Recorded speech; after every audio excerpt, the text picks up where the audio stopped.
It's Monday night, and you know what that means. Jersey First TV proudly brings to you the latest edition of Real Talk. And certainly, I am New Jersey's premier award-winning journalist, actually 10-time award-winning journalist, by the way.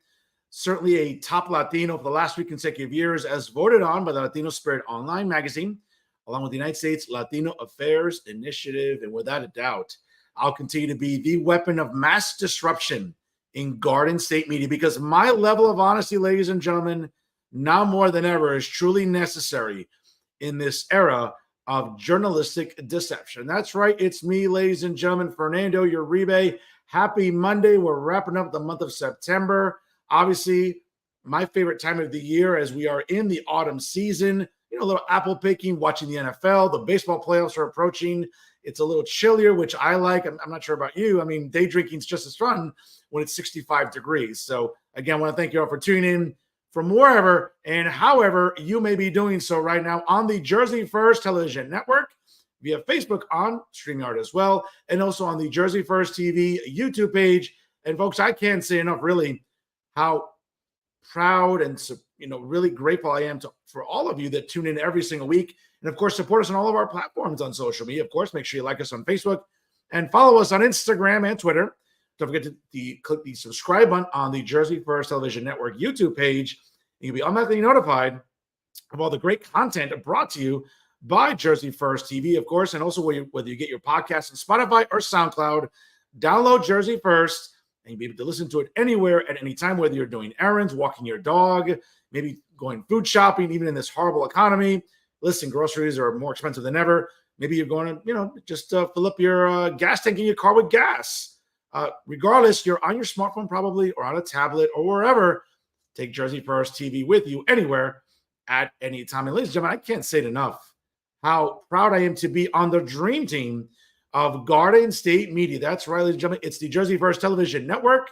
Of course, brand new episodes of the Nader Narrative premiere every Thursday, hosted by the amazing Elizabeth Nader, and brand new episodes of Bridging the Gap with AJ Melillo and Stephen Rumbollo also premiere on Thursdays, of course, on the Jersey First Television Network. And brand new episodes of Real Talk with Fernando Uribe premiere every Monday night. Of course, check your local listings for start times and, of course, for any announcements about guests in the coming weeks and months ahead. Folks, I can't say enough, really, what a privilege it is to come to you every single Monday night here on the Jersey First Television Network. Folks, you want to stick around? A lot to unpackage later in the show. You want to stick around for a special commentary, as I have a lot to say about this joker behind me who's been causing havoc and just been a downright nuisance in Hudson County. That's right, folks. It's Leonard Popowski. I'll have a special commentary on this clown a little bit later. You also want to stick around for final thoughts. I have a lot to say about, quite frankly, how disappointed I am with one of my good friends in journalism, and that's Fred Snowflake, who, again, I respect wholeheartedly as a journalist, but it's hard to these days when you sort of following that rabbit hole at Insider NJ, of course, led by its propagandist-in-chief, its editor, Maxie Pizarro. I'm a little bit more on Freddie later, why he continues to disappoint me during this election season. And folks, also another special commentary you definitely want to stick around for.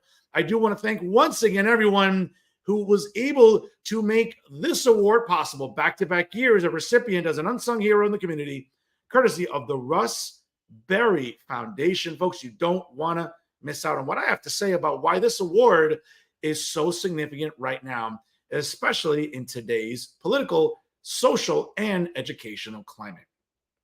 But of course, folks, all that coming up a little bit later, so you definitely want to stick around for that.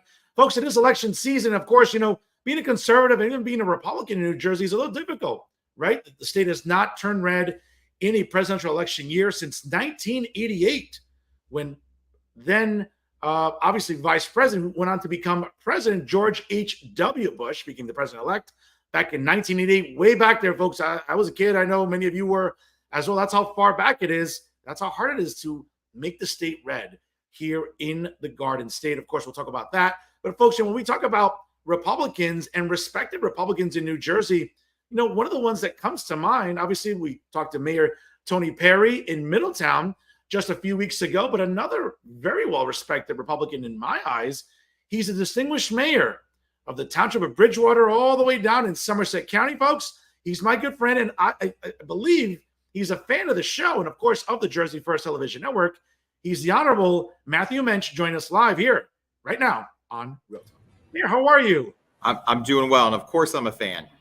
I appreciate that, folks. And folks, again, check out all the great resources available on the township website. It's if you go to bridgewater.nj.gov, obviously all the resources, town council information, of course, everything going on in the wonderful township of Bridgewater, New Jersey. Mayor, how was your summer? Summer was good, busy, and ready for election season to kick off with vote by mail ballots coming out everywhere sometime this week. That's right. And, man, I got, first of all, again, congrats on getting reelected last year. I know sometimes the election cycles are hard to follow in New Jersey, whether, for municipal elections, obviously coming up next year, not just only a big gubernatorial race, but certainly up by me, for example, Hoboken and Jersey City have mayoral and council races. So those are going to be hot topics for sure. Right. But every municipality matters in New Jersey, and certainly what goes on. But I think the first question I think we got to ask is, how hard is it being a Republican in New Jersey these days? It's not easy, but I'll tell you, it's easier now in 2024 than it was in 2020 or 2016. I think that a lot of people have seen what Republican leadership can do at a local level, and they've also seen the failures of some of the Democratic leadership at the state and national level. So I think voters, citizens are seeing what we went through over the past 4 years at all levels of government. And in those areas run by Democratic administrations, people are looking to make changes. And it makes it a little bit easier to govern when people see what the alternative is and don't like it. Well, so listen, and we'll get to sort of the statewide Democrat Party, but at the national level, really, again, as you mentioned, mail-in ballots do go out, I think, later on this week. Obviously, early voting will begin in just a few weeks here. And as I mentioned at the start of the program, again, I'm a fan of history. I teach history. Certainly, I understand the significance, going back to 1988. I mean, it's that far back since the state went red, and its 14 electoral votes went to the Republican candidate for president. Now, Mayor, I was down in Wildwood in May for that incredible rally for President Trump.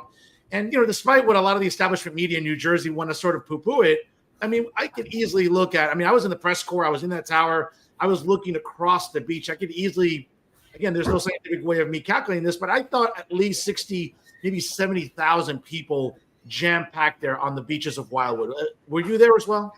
I was not. I was supposed to. I had tickets and was going to go down, and family obligations stopped it. But everyone I talked to that was there spoke about the enthusiasm from the crowd that was there.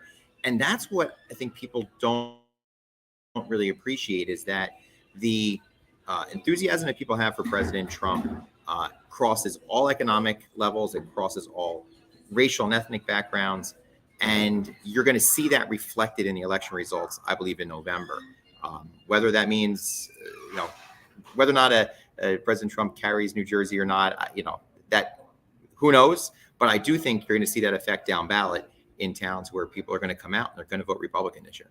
No, I know. Listen, I have my grievances with the NJGOP. I'm not shy about it on this program, but I will listen. I'll give the devil their due, as they say, and give credit when it's merited. They've done a good job in registering.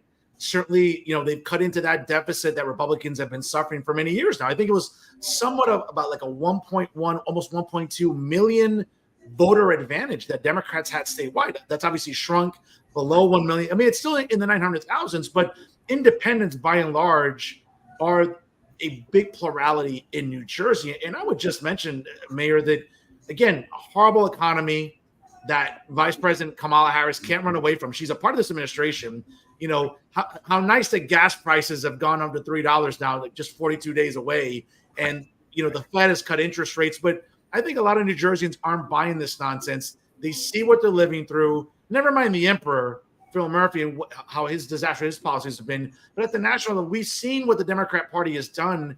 And I really feel that, again, listen, I'm not going to go on the limb here and say that Trump is going to win the 14 electoral votes here. But I can tell you right now, it might be a single-digit race in New Jersey, Mayor. I agree with that. I was at an event. Somerset County is one of our county commissioner candidates this year is a member of our Indian American community. And so we were at an event on Friday with members of the Somerset County and surrounding areas of our Indian American population. And a lot of the folks that were there are registered Democrats or registered independents.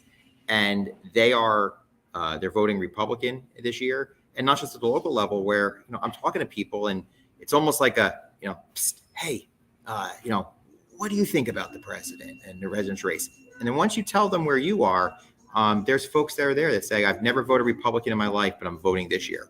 Or I was a Republican for years because as an immigrant, I thought that's what I was supposed to be as a Democrat. And yes, after 2020, I've now changed and I'm now a registered Republican. And I think a lot of our Republican voters, they're not as vocal on social media.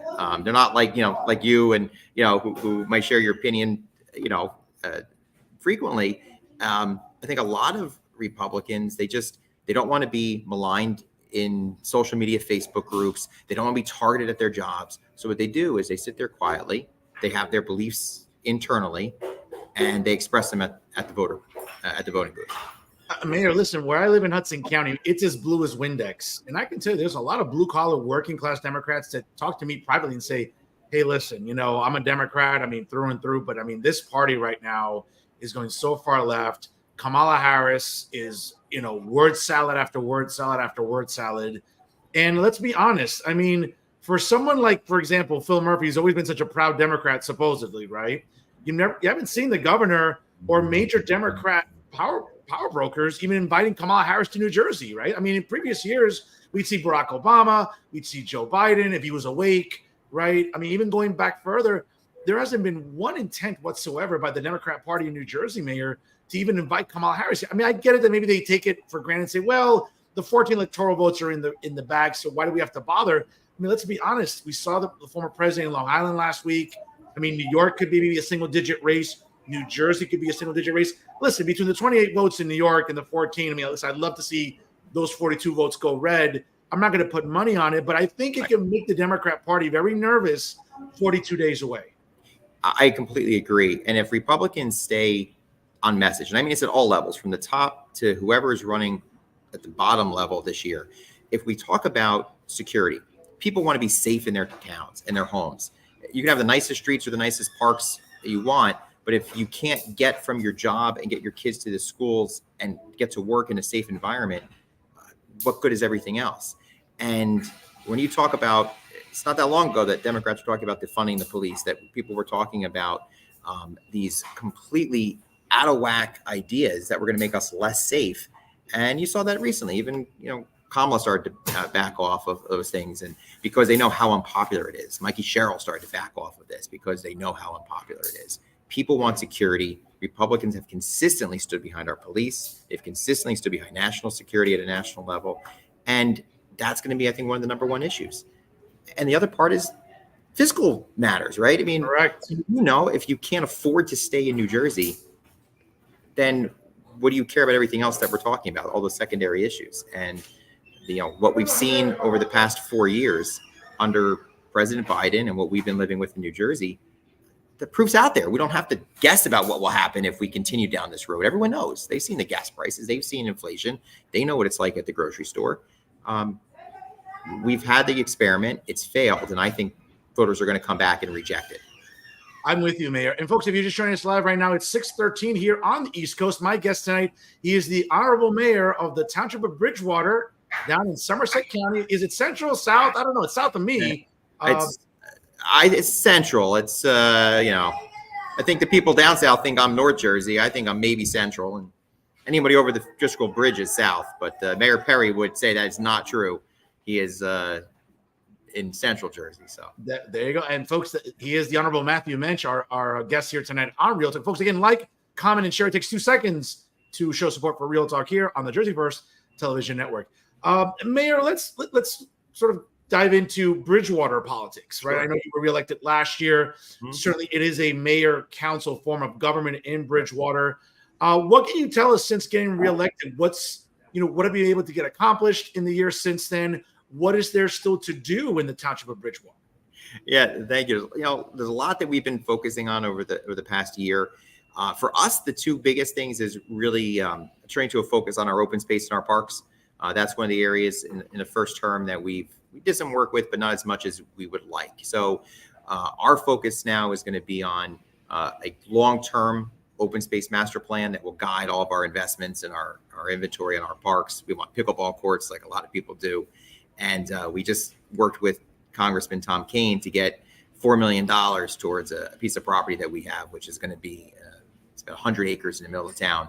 That's going to be an incredible opportunity for Bridgewater residents and for the surrounding community. So that's really our number one priority right now. And like a lot of towns, it's also affordable housing. We're preparing for what's going to be coming with the latest iteration of affordable housing and planning on all the how to mitigate those negative impacts on our community.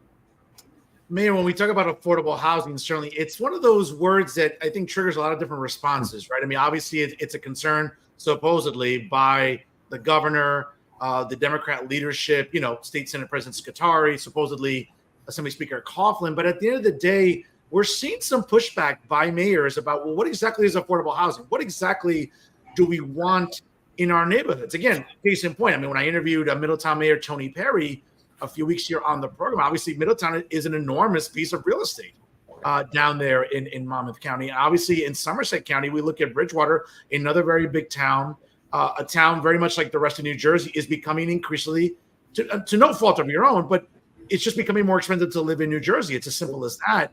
And when we talk about affordability, we talk about open space, we talk about possible housing. I mean, what's your administration ultimately doing? Because as we all know, the governor has one idea about what he thinks is affordable housing, but you at the municipal level, how do you counter that? Well, it's really tough. Putting on, kind of the mayor hat for a second, the biggest challenge that we have is if you bring in a large number of residential units, forget about whether they're affordable, expensive, whatever it is. It's just we have a large influx of people in our community. For Bridgewater, we don't have public transportation. We don't have, a walkable community where you can walk to work or some of the services that you might have in other areas of the state. So part of it is trying to figure out how are we going to provide the necessary services for our existing residents, new incoming residents, and do it in a way that doesn't skyrocket our taxes or drastically decrease the quality of life that we have. And I think that's what a lot of mayors are facing around the state is to how do you, nobody's saying that we don't want to provide that, the lowest income people in New Jersey shouldn't be getting housing or housing assistance. The question is forcing it in communities that don't have the resources and the infrastructure to provide for them just sets everybody up for failure. It sets the people who are moving in up for failure, and it sets those municipalities up for failure. And at the same time is drastically changing the landscape of some of our suburban communities in a way that will never get back. I mean, one unfortunate distinction here in New Jersey is that we lead the country in the highest property taxes in the nation. I mean, obviously there was a piece on NJ.com not too long ago. I think that it went up since even the last 2 years. I think over $9,400 is the average property tax bill in the state. I mean, obviously up by me. Again, I walk 2 blocks. I look at Manhattan, so I know what I'm paying for in Hudson County. I drive up maybe 10 minutes north of me into Bergen County, right by the George Washington Bridge. We're talking about $10, $11, $12, even $14,000 in property taxes. I go a little bit south of me to Short Hills. We're talking about maybe over 20. What are the averages right now in Bridgewater, if I may ask? It's right under $10,000 is what people are starting to pay. And, it's going up like everybody else. Home values are going up and the taxes are going with it. Our town just passed, the school, I should say, not the town, the school district passed a referendum last year to, add on more expanse. They want to do all-day kindergarten, which is something we didn't have. Voters passed it, but that's increasing our taxes dramatically this year because of the additional hikes from our school district for these projects that, whatever, they passed. The voters voted in favor of it. Not my first choice of what we would have done, but be that as it may. But the taxes are going up now because of it. And if you talk about even that expansion of our school district in Bridgewater, depending on what these next round numbers are going to be, if we have, thousands of more units that we have to put in, now are we going back out for another expansion of our school district and our facilities in a couple of years because now we have to provide for, 1,000 new families coming into Bridgewater, whether they're low income, moderate income, or high income. It's still folks that we have to provide services for based off of our tax base. And the more companies that continue to leave New Jersey, the harder it is to look to your corporate base to do that. Bridgewater's been lucky. We have a lot of pharma companies that are continuing to be in Bridgewater. They're not the big campuses like they used to be. We used to have Santa Fe at 100 acres, and Sure. but they're still the startups. These other companies are moving in, but the tax situation in New Jersey continues to rise. These companies are going to go other places. Mayor, just for my own edification, obviously, and also for the audience, because every school district is different, every municipality is different. In Bridgewater, is the, I guess, Board of Ed, is that appointed by the mayor? No, I wish. Okay. Or is it just sort of a free election every so often, every 2 years or every 4 years? Yeah. What is the extent of your relationship right now with the Board of Education in Bridgewater when it comes to, obviously, listen, I'm someone that understands the breakdown about Board of Ed budgets. Obviously, for everyone at home, if you're not familiar, property taxes, by and large, pay for school districts. Certainly some state aid, I think, is also factored in there. It depends whether or not it's a fair school funding formula. We can have that conversation on another episode, certainly. But just for my audience to sort of understand, what's the makeup right now in Bridgewater when it comes to the mayor's relationship with the Board of Education, the president of the Board of Ed, and really when it comes to the school budget? I mean, have you sort of butted heads with them? Would you like a reduction? Would you like to maybe see an audit? Share with us what those convos are like. Yeah, we could have a whole segment on that topic. The Board of Education for folks out there in most municipalities is separately elected. They run as nonpartisan individuals. Most of them now in November. Sometimes they still have April elections. And in Bridgewater, it's nonpartisan in November. Our current board as a whole is made up of 8 individuals from Bridgewater, 1 from Raritan, since we're a regional district. And the vast majority of those members are very far to the left in terms of their philosophy about what should be taught in schools, how we should approach our school education, and how we should handle the funding of our schools. And that's what you're seeing in a lot of communities that traditionally vote for Republican elected officials. You're seeing some of the Democrats who can't get elected in a partisan race, they run for Board of Ed. And, Board of Ed, it may be a long-term,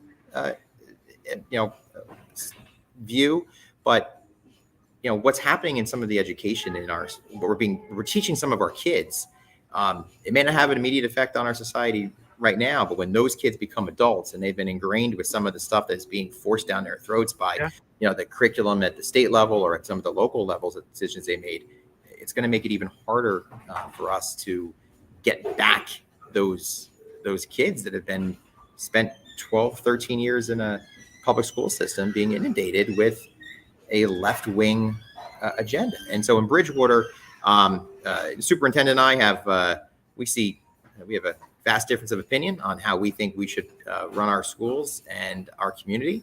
I just count down the days until he's gone, whether he gets fired or he retires. Either way is fine with me. This year we have there's 3 seats up for election in Bridgewater. I will be supporting 2 new candidates and 1 incumbent, and that's 2 Republicans and 1 unaffiliated. And unaffiliated was a Democrat who is now, like a lot of people, doesn't have a home in the Democratic Party anymore. Not sure that she's not sure if she's fully Republican, but that's what we want, right? We want people who are going to not govern from a partisan mindset, but they're going to balance out. That's what we want to do. I mean, let's talk about that, because I'm really the only journalist in New Jersey media that's talking about parental rights.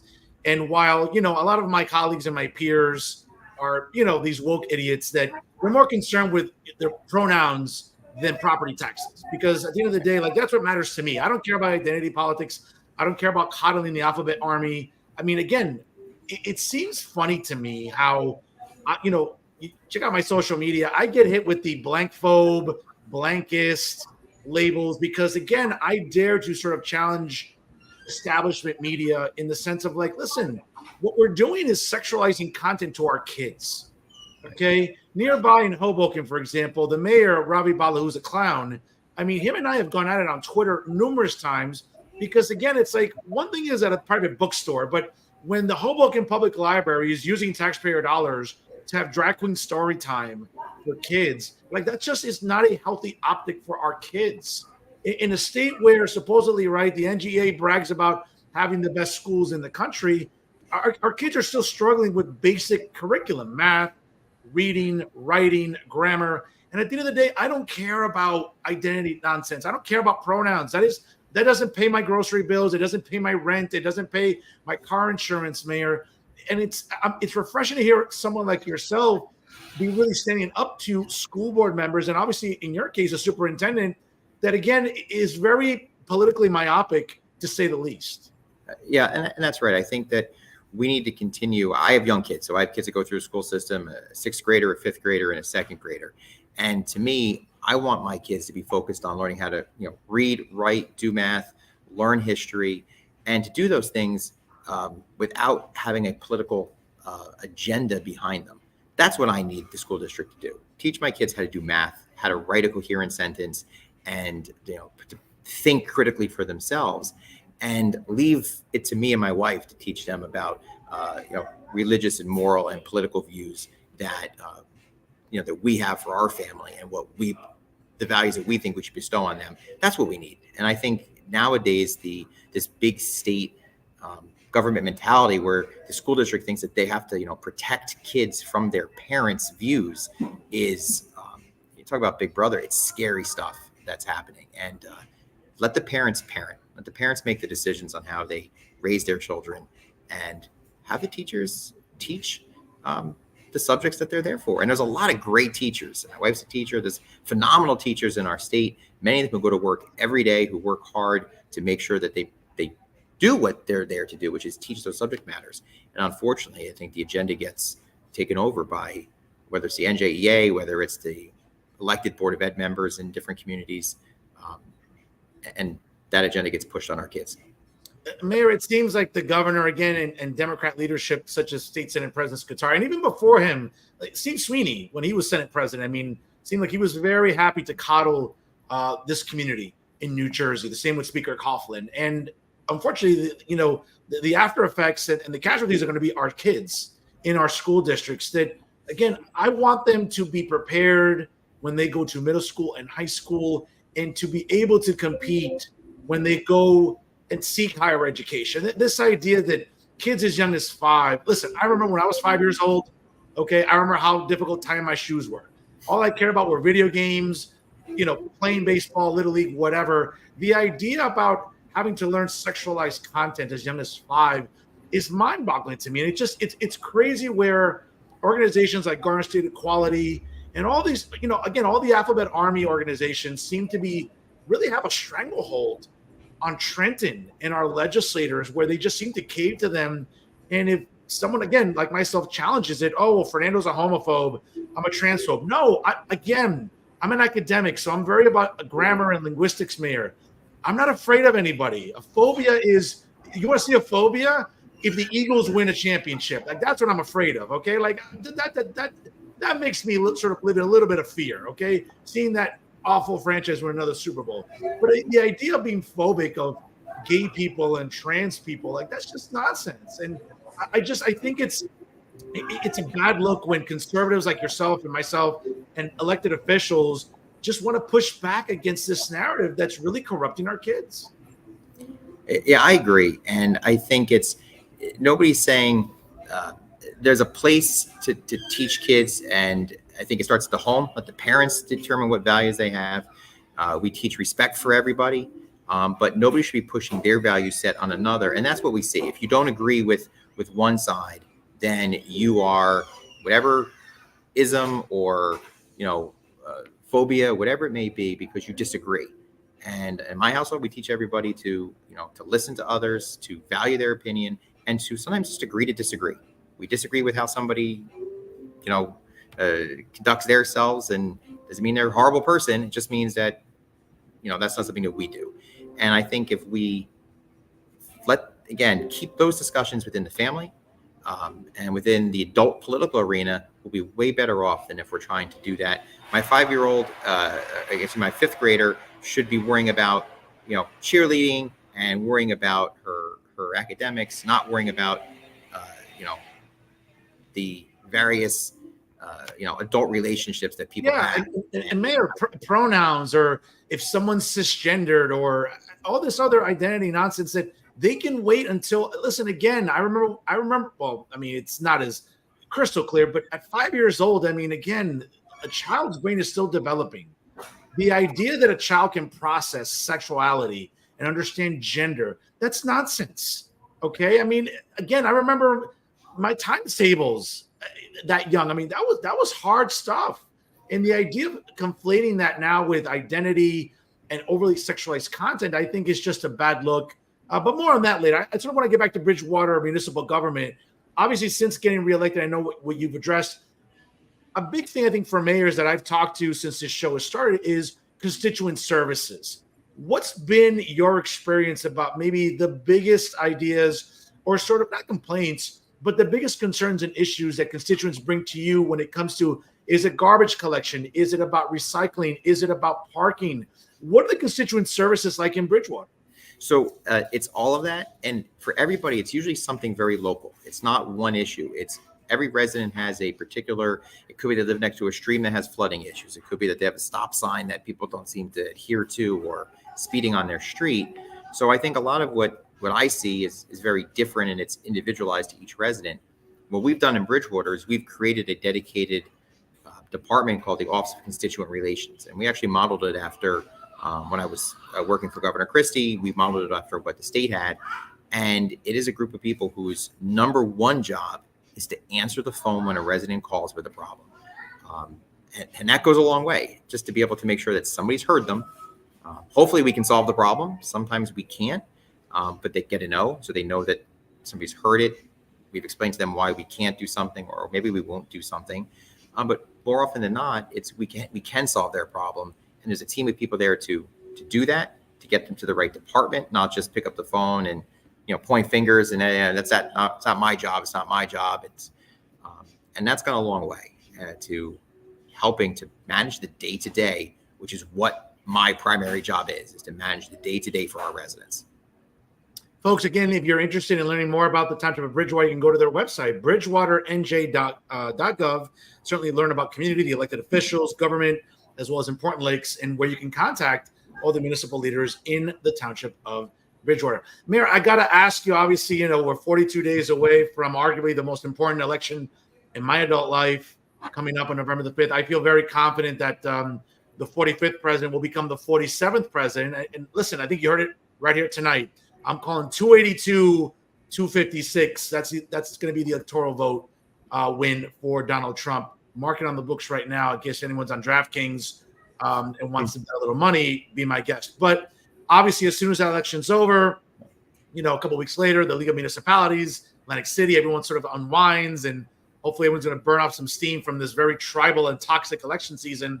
But before you know it, once the clock strikes midnight on January 1st, it's 2025. And obviously the next big election in New Jersey will be the gubernatorial race. We obviously have a lot of Democrats declared in that primary. We'll see maybe a couple more after they get reelected to their House seats in just 42 days, most likely.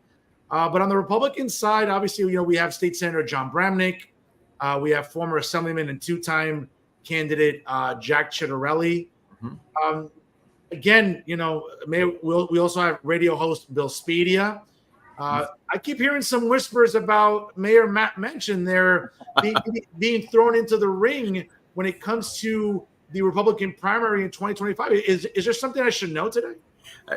No, I am happy to continue to focus on our residents' issues and keeping them happy. And I think, listen, right now with the field as it is, if it stays that way on the Republican side, I think you have three candidates who have three different messages to offer in terms of their view. And I think the Republican Party will have a real choice between the three. And for right now, I think that's perfectly fine for the moment. Okay, fair enough. But it sort of begs the question then, based on your answer, yes, there are three very different candidates. Certainly John Bramnick, an elected official. Certainly Jack Ciattarelli, a two-time candidate. Obviously Bill Spedia, a very outspoken radio personality. It almost kind of begs the question, Mayor Moench, is there a dog in this race for you? I mean, is there a favorite you have, or how do you look at the field right now for Republicans? I think at the moment that, there's three good candidates with three different things to offer. I have not endorsed anybody at the moment, and in all seriousness, I think right now the focus should be on winning in November. I think, whether it's the presidential or whether it's our local races, I think we do the candidates who have put their name on the ballot this year, which is the most challenging year to put your name on the ballot. Yep. I think they deserve our focus and our attention to support them. And my plan is after November, as it gets a little bit closer to, kind of party selection time for candidates, to sit down with, the candidates and know what the field is if anybody else jumps in. I mean, you look at a guy like Curtis Bashaw, and somebody mentioned to me, what happens if he, if he wins, it doesn't win this year, excuse me, but if he was to come within 1% of becoming the next U.S. senator, does that mean he's a candidate for governor next year? Does that mean if, obviously there's different names that get thrown out there of folks who might be, wealthier, folks who aren't necessarily traditional political types, do they throw their name in? Does somebody jump in? Who knows what the field looks like, but, I think I'll wait and see how the race develops, and then sometime towards the end of the year, beginning of next year, I'll endorse a candidate. But I know all three guys. I like them, and I wish them all the best. Mayor, Somerset County used to be about almost as red as my jacket. That has changed within the last decade. Does it concern you that maybe the NJGOP isn't doing enough in Somerset County? Because a lot of areas have turned blue. It's still a little purple. Again, I don't want to sort of put you on the spot here because I have my complaints about the NJGOP, but could they be doing a better job in Somerset County, for example, in areas that were red that have become blue? No, so listen, I can't. When it comes to Somerset County, I don't think that that it's the NJGOP's fault or job to be focusing on Somerset County or any other county for that matter. I think that the most important thing is the candidates we select and the messaging that we choose with those campaigns. That's really what's going to win or lose campaigns. And you can see that in 2021, where you had, Republicans win in Passaic and win in Gloucester, and they lost in other areas. They lost in Somerset County. And so I think it's not, I think it comes down to the local organizations, the local candidates, and the issues they choose to run on. And if we focus on that, I think we will see gains all across New Jersey in Republican races. Mayor, you've been great to come on for as long as you have. I know you have to go, but real quick, because we've talked to Matthew Moench, the mayor. But let's have a quick lightning round about Matthew Moench, the guy. Maybe our audience doesn't know who the guy is. So let's have a quick lightning round here. So let's start with favorite MLB team. Mets. Gotta tell you, your New York Metropolitans they're getting hot at the right time, right? Listen, I'm a Jets fan, a Mets fan, and a Rutgers fan. I never thought I'd see a September where Jets are 2-1, Rutgers is 3-0, and the Mets are on their way, potentially, knock on wood, to a playoff. So I'll take this sports September anytime. Mayor, listen, I'm a diehard Rutgers alumnus, as you know, as you can see. I'll be there this Friday at 8 o'clock again. Oh, you will? You know what? I'll shoot you a text, and maybe I'll meet you somewhere during tailgating. So I'm excited about my alma mater, and we'll see how it goes. Obviously, you already said NFL team, big Jets, Jets, right? I am. Finally, we have a product so far this year that's worth watching. So hopefully that keeps up. Mayor, I got to tell you, my dad is a diehard Jet fan. I'm a diehard Cowboy fan, so it's always interesting dynamic in my family. But my dad immigrated here in 1968 from Colombia. And when he got here, all the craze was Joe Namath. And obviously we saw what they went on to do. And obviously the biggest upset in Super Bowl history in Super Bowl III against the Baltimore Colts. Since then, Mayor, my dad has been a diehard Jet fan. He has suffered. He's almost like the Colombian Joe Beningo. That's how diehard he is. We'll see what Aaron Rodgers. Listen, I think it's fair to say if Aaron Rodgers delivers a Super Bowl, Mayor, I think you almost have to put him up there in New York's Mount Rushmore sports history. I think with Jeter, with Babe Ruth, with Mickey Mantle, I think you almost have to do that for Aaron Rodgers, right?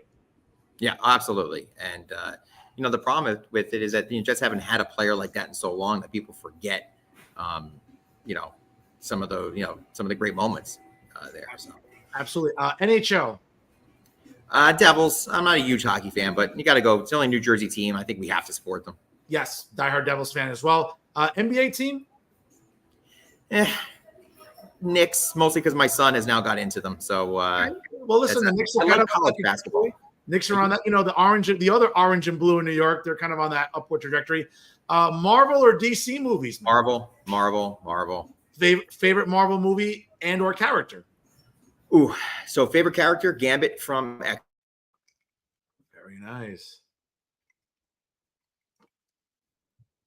I think we lost the mayor there briefly. Not sure what happened there. Oh, are we? Yep, Mayor, you back with me? I'm with you. Okay. So you said Gambit. That's a Gambit. interesting selection. Okay. Yeah. I was a big X-Men fan as a kid growing up, so still like that.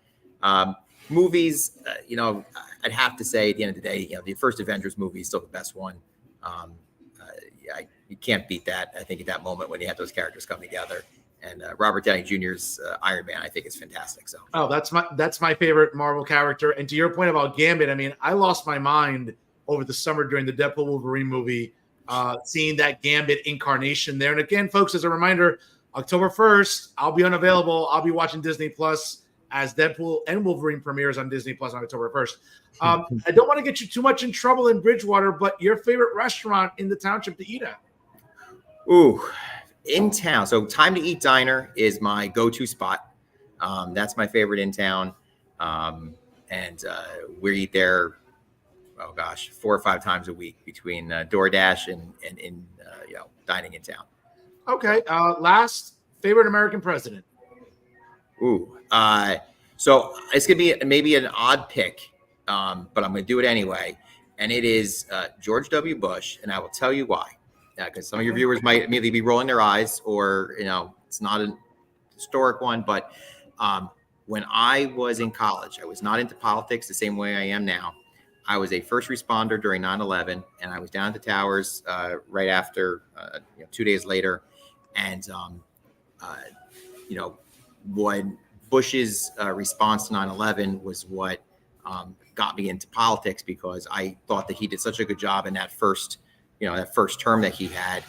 In my experience with 9/11 and kind of my affinity for what he did at the time is what got me into politics. So that will always be my, my personal favorite. May not be the best president, or may not be the one that in the history of the country we look back on, but that's what got me into politics. So I'll stick with that.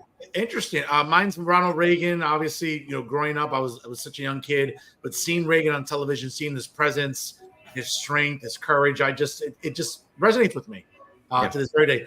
Mayor, again, before I let you go, I want to thank you for your time. I know you've had a very busy day. I know you've been a gentleman to come on here. I'll give you the last word here tonight.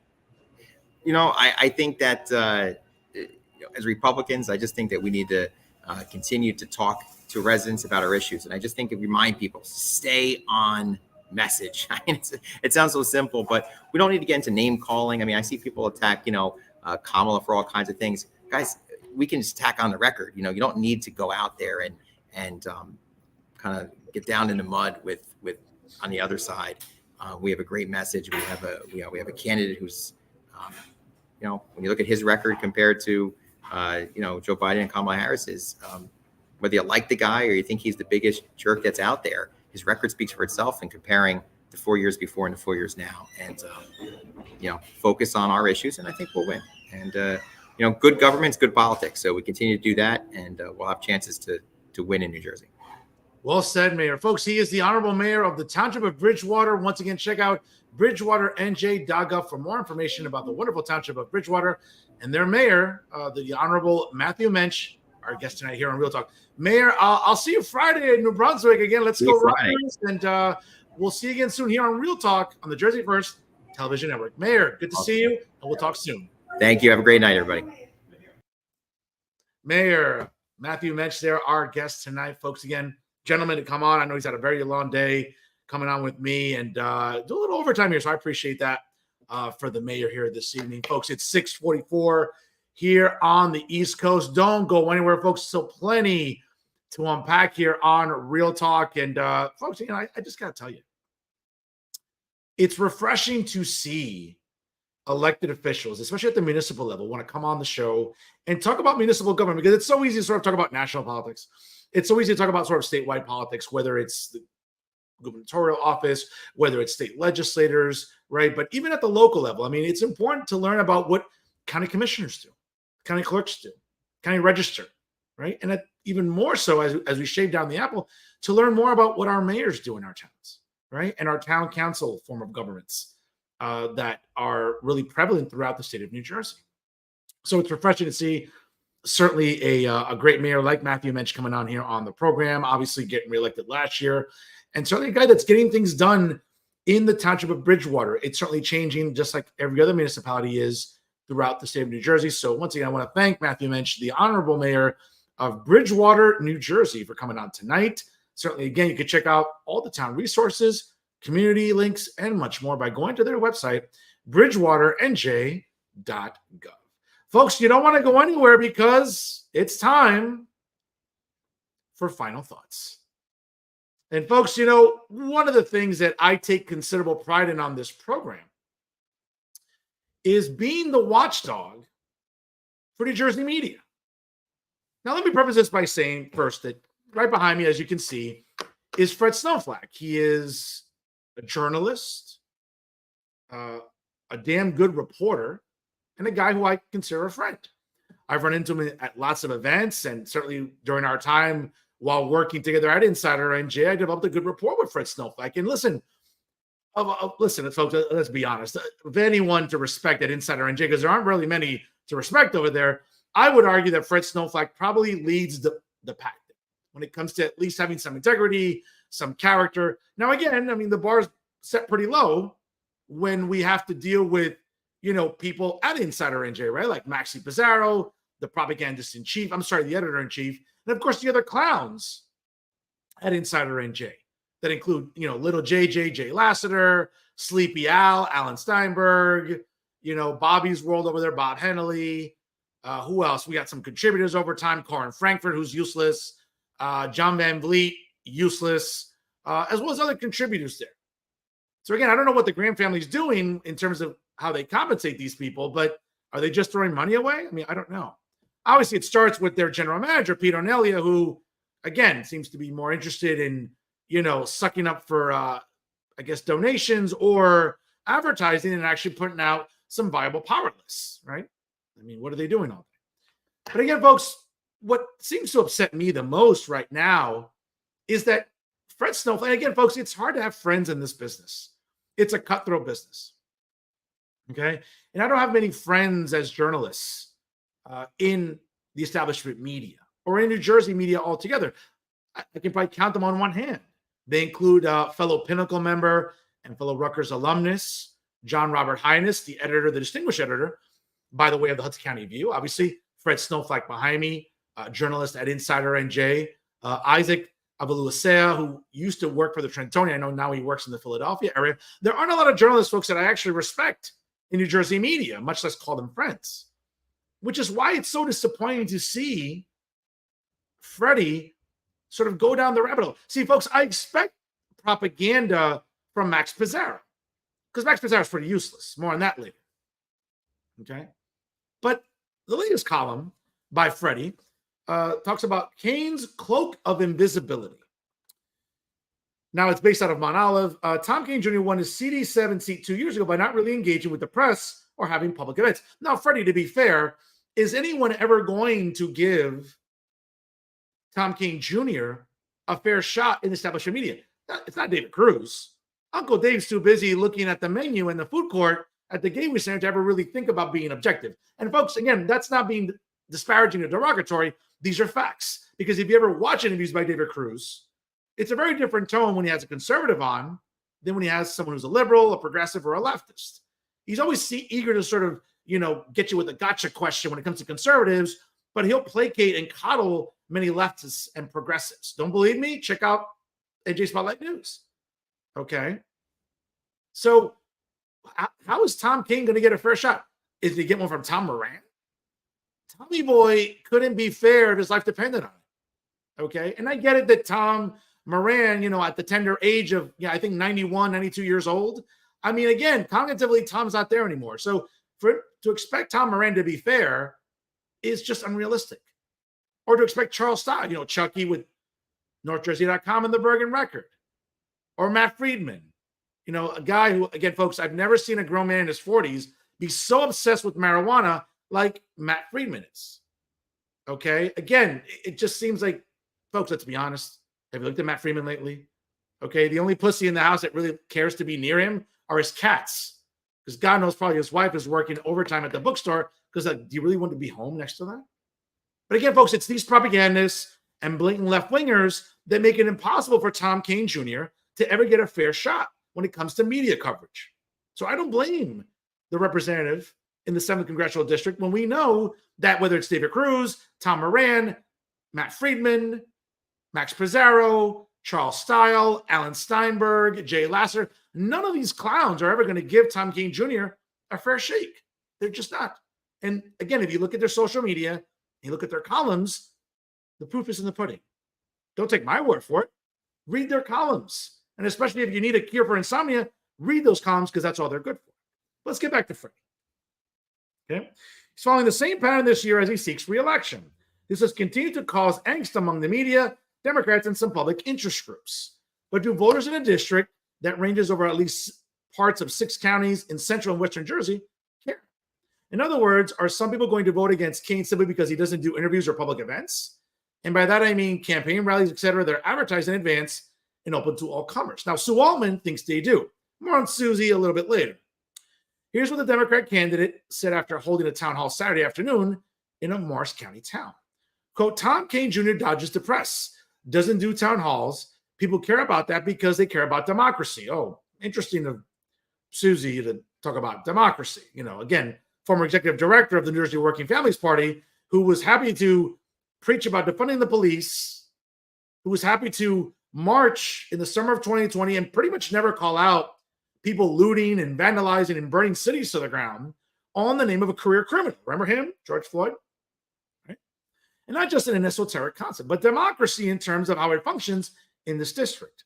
These are people who expect a high degree of service from the elected officials. We'll have to wait until election day to find out if she is right. But just for the record, on this day, Altman was hosting her second town hall of the week. Kean was holding a closed fundraising event just a few miles away in Long Valley. Well, again, Freddie, Tom Kean Jr. has to go to Washington. He has to participate, in voting on bills in the House of Representatives. Susie's a trust fund baby who hasn't worked a day in her life in God knows how long. So she has plenty of free time. Let's be fair about how we're sort of describing the candidates, Freddie. Okay?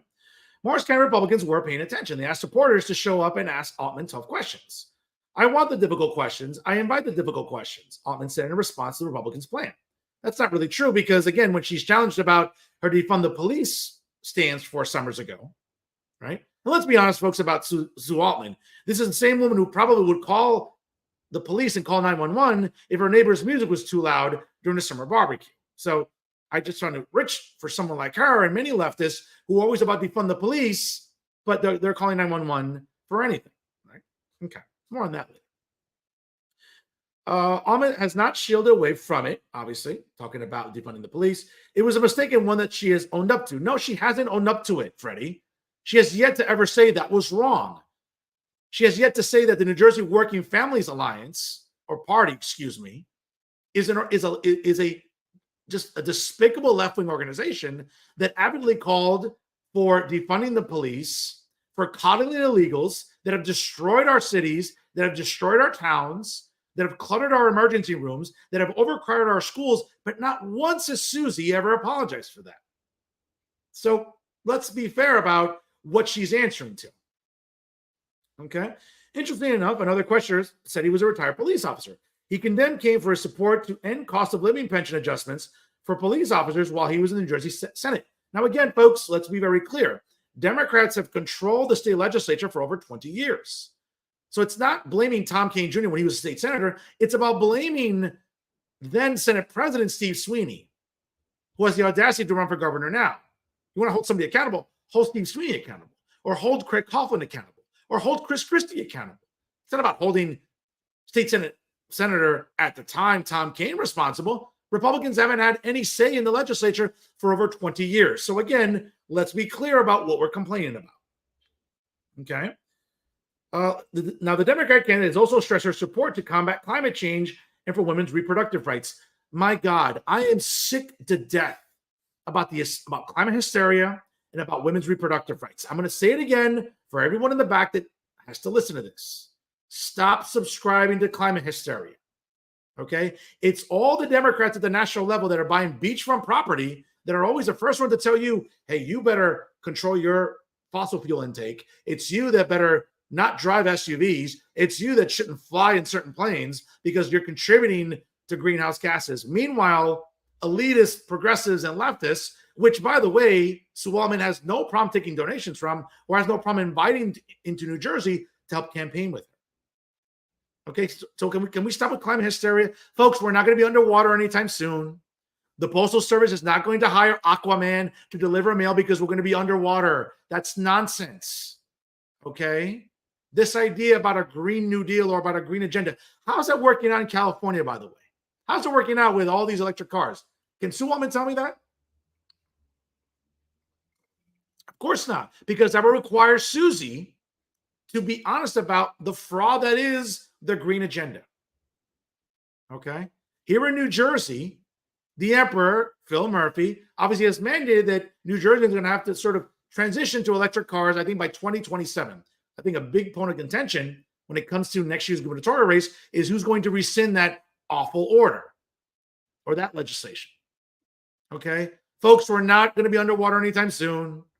Okay? Temperatures are exactly the same or approximate to what they were 10, 20. Folks, do you remember 20 years ago when Al Gore produced that film, An Inconvenient Truth, about climate change and climate hysteria, and that the polar ice caps are going to be, melting, and we're going to be underwater in the next 5 years?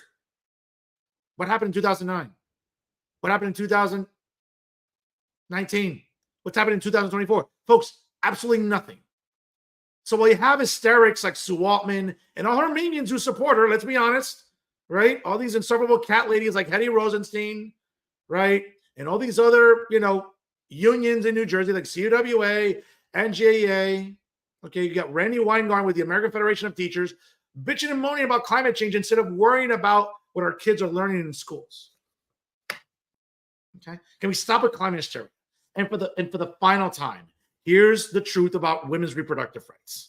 It's been codified into state law. Okay, so here in New Jersey, if you're a woman, you get knocked up tomorrow, and you're dilly-dallying around and maybe thinking about what to do with your pregnancy, folks, here in New Jersey, you can terminate a pregnancy up until the 9th month. Okay?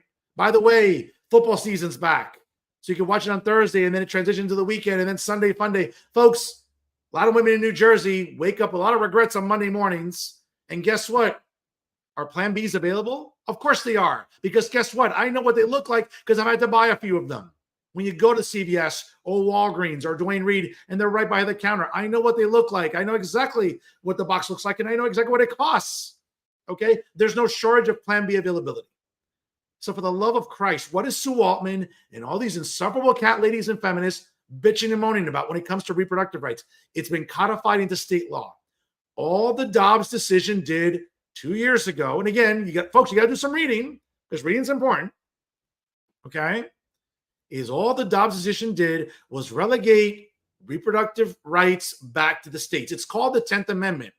And for all you, social media watchdogs and haters that tune into the show, whether you're in law school or whether you already have a law degree, there's something you should have learned in constitutional law. I know I took it. I got an A in it with Dr. Elizabeth Hull at Rutgers Newark, by the way, about the Bill of Rights. It's called the 10th Amendment. It's called federalism, the importance of states' rights. Here in New Jersey, a woman's access to abortion cannot be infringed upon. Okay, it's been codified into state law. Okay, so Sue, can you stop your bitching and moaning about reproductive rights? They're not in danger in New Jersey.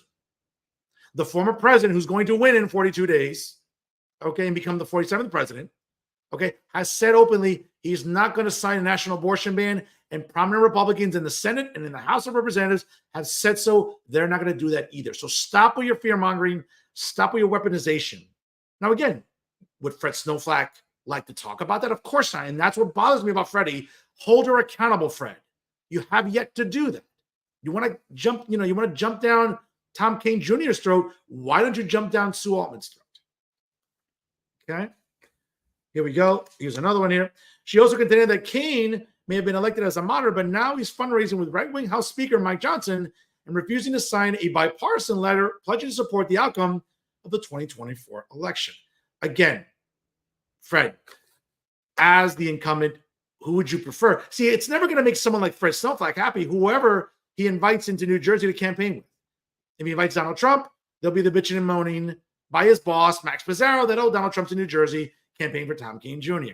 If he invites Marco Rubio or Ted Cruz or whoever else in the Republican Party, Tom Cotton, all these very distinguished senators, nothing's ever going to make Fred Snowflake happy about this. And what bothers me more about Freddie is that Freddie is going now down the rabbit hole like his boss, Max Pizarro. And what infuriates me about Max Pizarro, folks, and again, is there a more useless person in New Jersey media than Max Pizarro? Okay? Who would rather play dress up than actually do his job. Because again, Fred Snowflake has to sort of drive up and down New Jersey, whether it's going to Mount Olive for a rally or an event for Sue Altman or Tom Kean, or drive all the way east to Jersey City for a campaign event involving councilman, soon-to-be mayoral candidate in Jersey City, James Solomon. No, of course. Because Maxie would rather sit at home on his ass than actually do real work. And that's, again, what's disappointing about Max Pizarro. Because there was a time, folks, when Max Pizarro was a good journalist, but those days are long gone. They're gone. Okay? Max Pizarro has become a joke in journalism. Don't believe me? Read his columns. And what's even more alarming about Maxi Pizarro, again, folks, what's alarming is that Maxi Pizarro earns over $100,000 a year to sit on his ass, scratch that ass, and really do no real work other than maybe copy and paste a press release. Any real journalist doing work like Fred Snowflake, yes, he makes go up and down New Jersey on the road, sit in traffic, because Max is too lazy to actually do some real journalism. And that's what's disappointing here, folks. Because it's columns like this that don't really call out the hypocrisies of Sue Altman and many Democrats on the national scene. Yes, Max Pizarro will blow a load in his pants about January 6th. And what have we learned in the last few weeks about January 6th? What did we learn about documents that stipulate that House Speaker Nancy Pelosi could have ordered more National Guardsmen and women to be at the Capitol that day in 2021?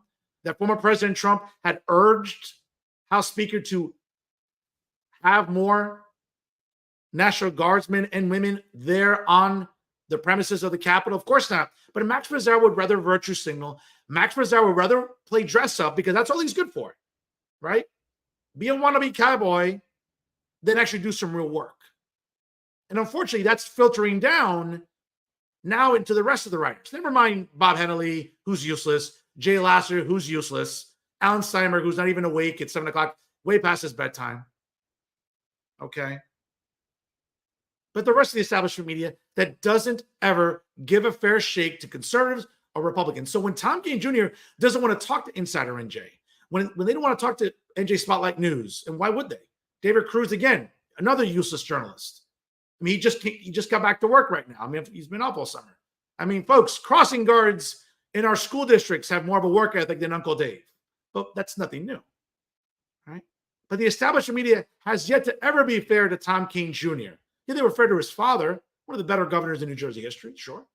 But they have yet to be fair to Tom Kean Jr. So whenever David Cruz, Matt Freeman, Tom Moran, Jay Lassiter, Max Pizarro, Bob Hennelly, Alan Steinberg, Terrence McDonald, whenever they decide to be fair to Tom Kean Jr., maybe he'll decide to speak with them. But again, that will require all the aforementioned to have, wait for it, that pesky 4-syllable word, integrity.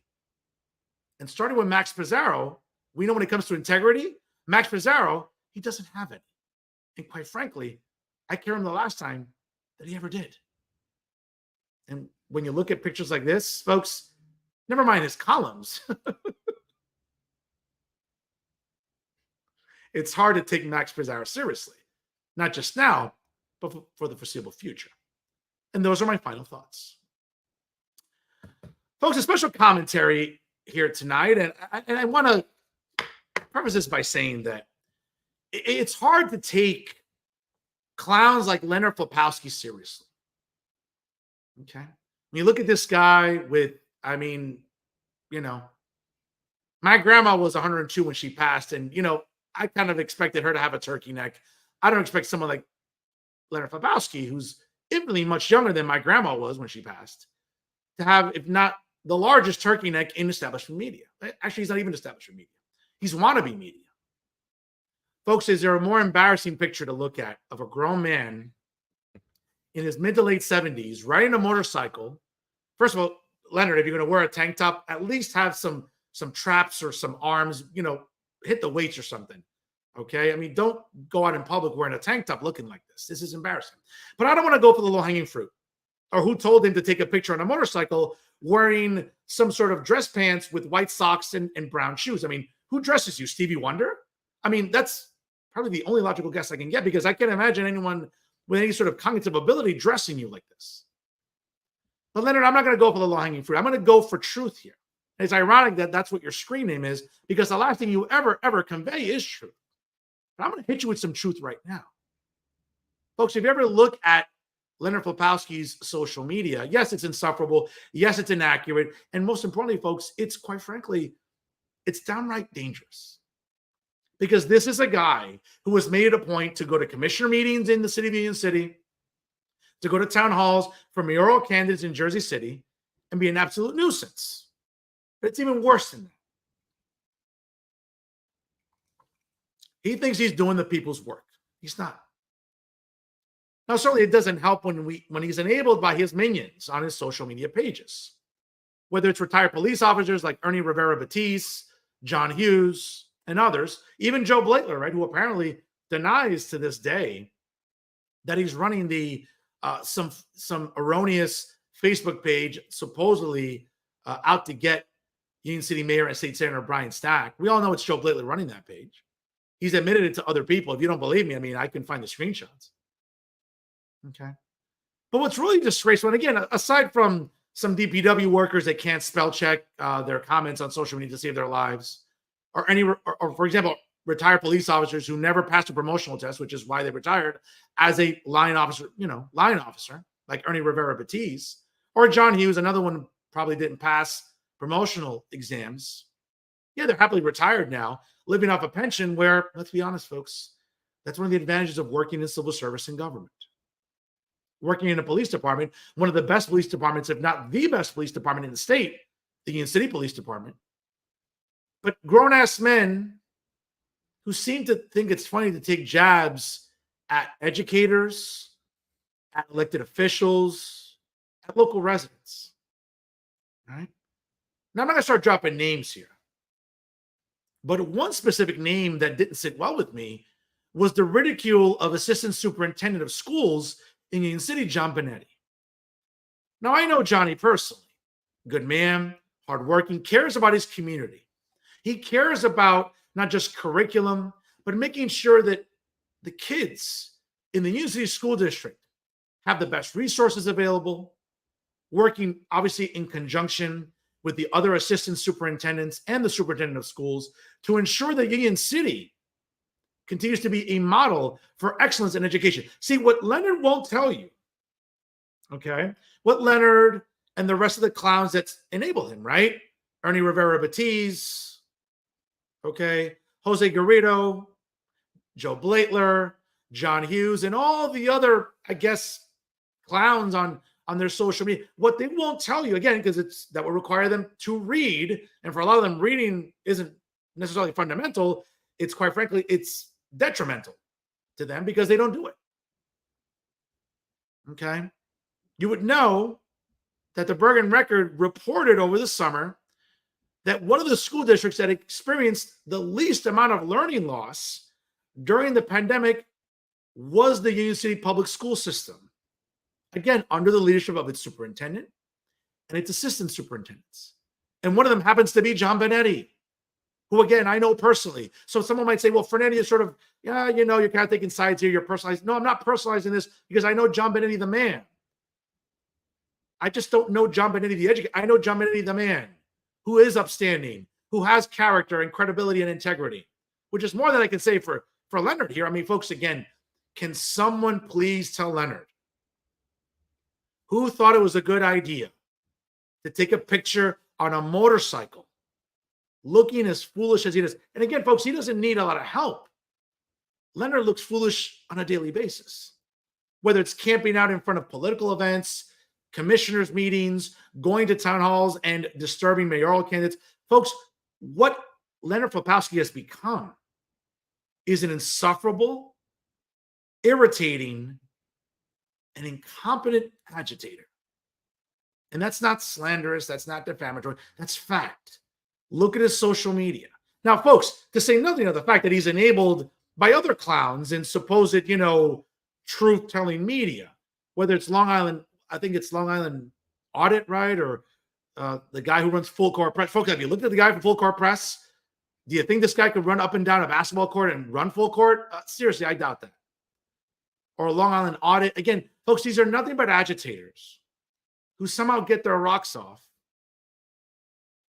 going to townships and becoming a downright nuisance. Folks, if there's anything about Leonard Flopowski we've learned, and it's interesting how Leonard likes to sort of flip the script about what's going on in municipalities, right? For anyone that attended last week's event for the Bryan Stack Civic Association, folks, Caro Cafe, formerly known as Mi Bandera, was packed. You couldn't find a seat in there. And it's not about who's paying for what ticket. Folks, there were people that attended there, okay, who paid whatever they could, and they gladly accepted them. Now, of course, what did Leonard Flopowski do? He decides to send a plant into the dinner to sit there and, of course, blatantly mislead you about what the attendance was. Just like Leonard Flopowski likes to blatantly mislead you about what the Union City schools are doing. And what they're doing is leading the way in excellence in education. Again, don't take my word for it, folks. Do a simple Google search and talk about learning loss in Union City schools. And you will see that this school district, because of their great administrators, great staff, great teachers, each and every person working hard every day to help our school district here in Union City and help our kids, to get them better prepared for college, to get them prepared for middle school, if they're in elementary school, to get them prepared for high school. Folks, Union City High School is one of the best urban high schools in the state. Never mind athletics and the championship that they win, but the academics and the great teachers, whether it's in English, social studies, performing arts, visual arts, the humanities, take your pick. There isn't one curriculum in the Union City School District that isn't award-winning and that isn't exceptional. Whether it's a Jose Marti STEM Academy, a recipient of the Blue Ribbon Award of Excellence, or the Union City High School, or the great middle schools, led by their outstanding principals. I'm not going to name them. They know who they are. They're friends of mine. But the bottom line is, can we stop taking Leonard Flopowski seriously? Can we stop taking whatever he publishes as fact, because it isn't? What Leonard Flopowski likes to do is convey propaganda, just like his useless minions that enable him, right? Like Full Court Press, like the Long Island Audit, like the rest of the minions on social, who, by the way, folks, if you ever noticed, whenever he posts something, it's like going to the circus and watching seals, when you dangle the little fish in front of them, and they'll happily accept it. But God forbid that the minions that support Leonard Flopowski did their own research. Again, that will require them, wait for it, to do what's called reading. I know it's hard for someone like Ernie Rivera Batiz, who, let's be fair, folks, who really, growing up, the only A's he ever saw on his report card were in his name, because they were never on his report card. Or John Hughes, who, by the way, John, I mean, there's something called Grammarly. It's a free app. You don't have to pay for the premium, but you could use it if you ever have to sort of check your grammar, because God knows you have to. Or Joe Blaitler, who likes to blatantly sort of just slander people because, again, folks, and this is a guy, okay? Joe Blaitler is a guy who worked decades for the Union City Police Department, retired in 2011 or 2012, who's been collecting a very nice pension since then, and continues. Folks, I have ex-girlfriends that don't bitch and moan as much as Joe Blaitler. And I've had some insufferable ex-girlfriends, let me tell you. Especially the Latino ones. Boy, can they bitch and moan. We're talking about tiki. Folks, they can bitch and moan with the best of them. They don't even bitch and moan as much as Joe Blaitler. And that's pretty embarrassing, Joe. You're like a guy in your like early 80s and you're still resentful for whatever reason. Why? Because you didn't get promoted to chief? You're living off a serious six-figure pension wherever you're living on some beach, and you're still bitching and moaning about not getting promoted for whatever reason. Bro, you know what's funny about Joe Blaitler? When it comes to sort of looking at that, you can't spell Joe Blaitler without an L. That seems to be what he took during his latter stages of his civil service career. But having said that, folks, in closing, can we stop giving any more oxygen to Leonard Flapowski? A guy who gets his rocks off, going after, accomplished educators in the community, going after, again, the hardest working mayor and state senator in New Jersey government. Don't take my word for it. Talk to residents, talk to people, talk to all the good people at 3715 Palisade Avenue that work day and night for not just the resident of Union City, but work for everybody in the 33rd Legislative District, which is now changed because now it includes townships like North Bergen, Secaucus, Guttenberg, and West New York. All townships who, let's be fair, their previous state senator, did he really lift a finger to do anything? Folks, have you driven down Bergen Turnpike in North Bergen? Have you driven on Tunnelly Avenue? Have you driven down Kennedy Boulevard? Have you driven down Bergerline? Have you driven down some of the back avenues? First Avenue, Second Avenue in North Bergen? Have you driven down some of these streets? Okay. Instead of people in North Bergen, whether it's in the leadership or anything else, worrying about what Brian Stack's doing, why don't you worry about paving streets? Why don't you worry about helping residents during Thanksgiving and giving out turkeys and helping residents during the cold winter months? Anybody remember when the meters on Bergerline Avenue or New York Avenue or Palisade Avenue during the holiday season get a bag put over them to sort of give a relief to residents? You know who started that in Hudson County? It wasn't Nick Sacco. It wasn't other mayors. It was Brian Stack. But Leonard Flapowski and whatever that entourage is that supports him, that pays his bills, that obviously pays his rent for whatever apartment he has here, or whatever pays his gas to go up and down Hudson County and being an agitator, maybe they should worry about what's going on in other towns and not worry about what's going on in Union City. Because in Union City, we're paving streets, we're adding more lighting, we're hiring more police officers, we're addressing quality of life, making sure that people don't feel unsafe when walking down Bergen Line or Palisade Avenue or New York Avenue, because they can feel safe, not just with foot patrols, but regular patrols.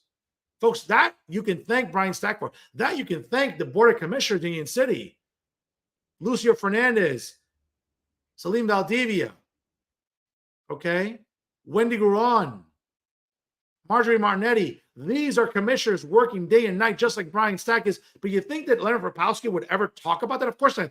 He would rather pitch his narrative. He would rather look like an absolute fool than actually do some real work.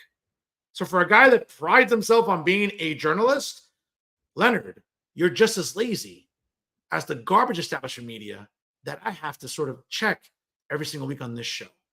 Do better, look better, but let's be honest, in your case, it's kind of a tall order, and that's a lot to ask for. Folks, before we call it a night, I do want to, once again, thank everybody who helped make this possible for the second consecutive year. And folks, it now brings me to 10 awards, recognizing my contributions in education over the years, in philanthropy, and in media.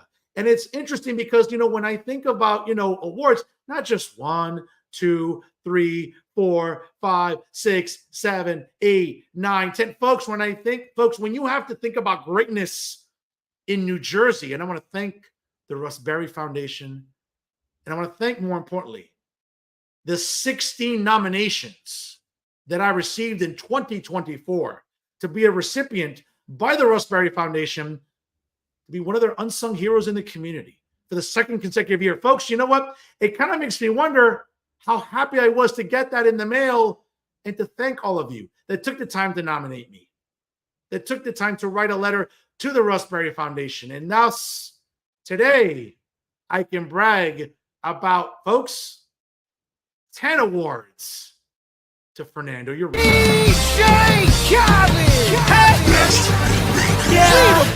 All I do is win, win, win, no matter what. Got money on my mind, I can never get enough.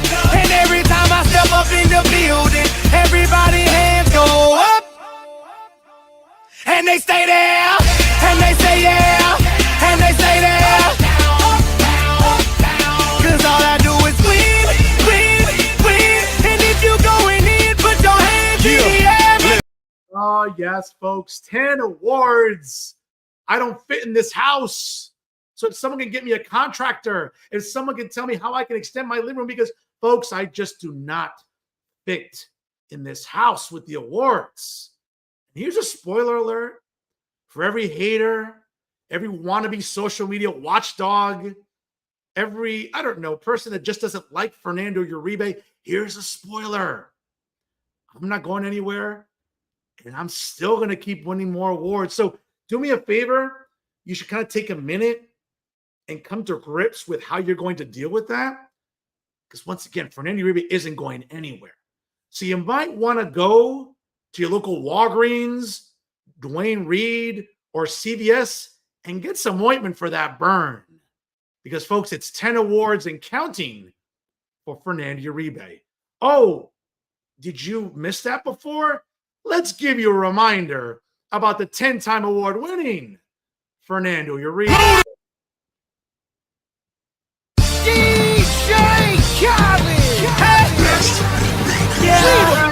All I do is win, win, win, no matter what. Got money on my mind, I can never get enough. And every time I step up in the building, everybody hands go up. And they stay there, and they say yeah, and they say there.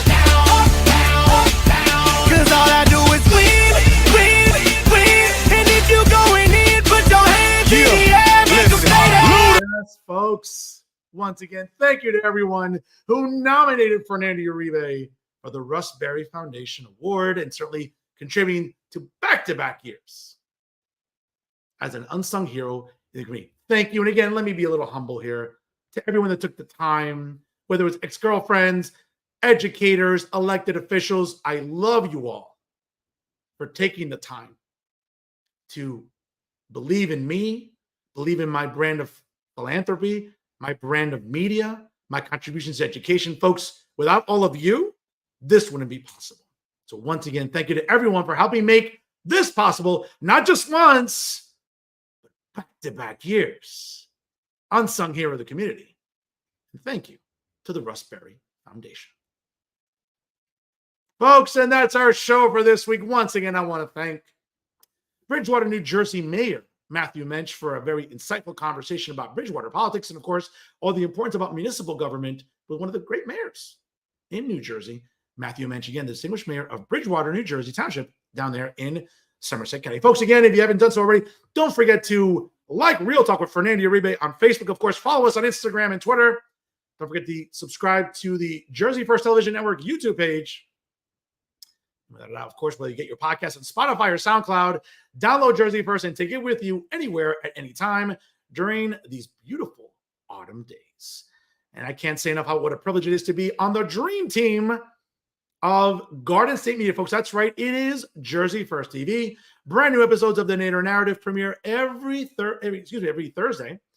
Check your local listings, of course. And also, you can check out brand new episodes of Bridging the Gap with AJ Malillo and Stephen Rambola. Of course, brand new episodes of Real Talk with Fernando Uribe premiere every Monday night. Check your local listings for start times here on the Jersey First Television Network. And always remember, ladies and gentlemen, if it's unbiased, unfiltered, and unafraid, it's always Real Talk right here on the Jersey First Television Network. I am New Jersey's premier 10-time award-winning journalist, Fernando Uribe. Of course, top Latino was voted on by the Latino Spirit Online magazine, along with the United States Latino Affairs Initiative, and I continue to be the weapon of mass disruption in Garden State Media, because my level of honesty, folks, now more than ever, is truly necessary in this era of journalistic deception. That's right, folks. It's me, Fernando Uribe. Thank you so much for tuning in here. Once again, folks, Don't forget to register to vote. We're 42 days away. Let's get rid of Joe Biden and Kamala Harris. Let's have a better economy, safer cities. Let's not worry about nonsense like pronouns. Let's worry about real issues like our open borders, about our property taxes, about making sure we can afford our groceries, we can afford to fill up our gas tanks, not just now, but for the next 4 years. It's simple, folks. Let's make the 45th president the 47th president. Again, 42 days to go. Don't forget to register to vote. Again, I believe the window is still open. Don't forget to do so. And folks, take care of your elderly neighbors. Take care of your kids. Again, enjoy these nice, beautiful, crisp autumn days. And look forward to seeing you next week here on Real Talk via Jersey First TV. Folks, again, if you can't be good, be bad, baby. Thanks for stopping by. And always remember, stay classy, everyone.